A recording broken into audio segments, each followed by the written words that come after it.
deux actrices oscarisées étaient sur le tapis rouge à Cannes ce samedi soir. Natalie Portman et Julianne Moore ont défendu May December de Todd Haynes, en lice pour la Palme d'Or. L'épouse de Benjamin Millepied était éblouissante, choisissant deux looks pour son grand soir. Après un trio d'hommes hollywoodiens à Cannes, Martin Scorsese, Robert De Niro et Leonardo DiCaprio, s'y est un duo d'actrices stars qui a illuminé le tapis rouge ce 20 mai 2023. Natalie Portman et Julianne Moore étaient très attendues sur les marches du Palais des Festivals pour présenter May December de Todd Haynes en compétition pour la Palme d'Or.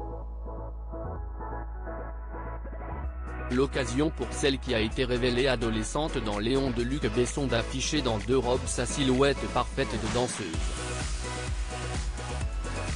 Si elle est venue sans son mari, le chorégraphe Benjamin Millepied et père de leurs deux enfants, elle était radieuse avec ses partenaires. Dans une robe blanche bustier dont la jupe est composée de pétales sublimes, Natalie Portman, très enthousiaste, a posé avec ses partenaires Julianne Moore, impériale dans sa robe verte Louis Vuitton, et Charles Melton, ainsi que le réalisateur habitué de La Croisette, Todd Haynes. L'équipe du film s'est aussi rendue au photocall situé sur la plage Magnum.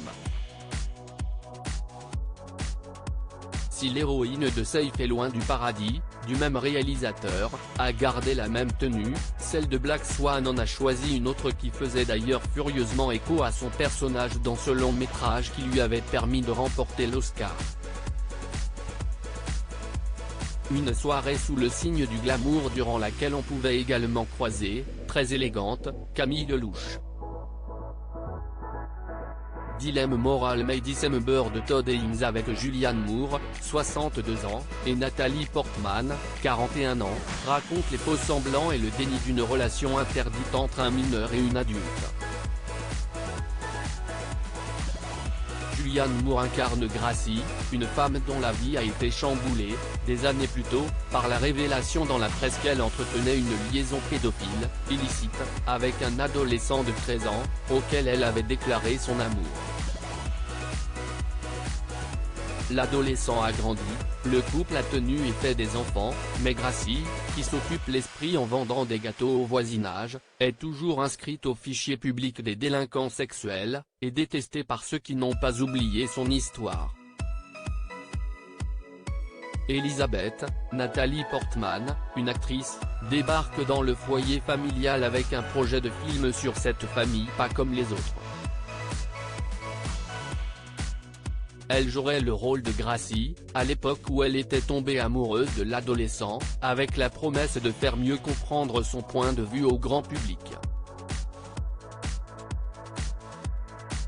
En vivant au plus près de Gracie et de son mari Joyou, Charles Melton, Elisabeth va se rendre compte que la famille n'a jamais regardé son passé en face.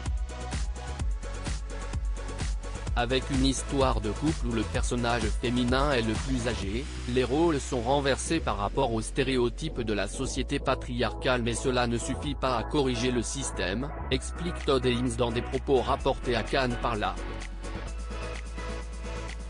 May December appartient à ces films qui posent des questions et débattent de dilemmes moraux. Si est quelque chose de vital au cinéma, mais il est de plus en plus dur de faire ce genre de film.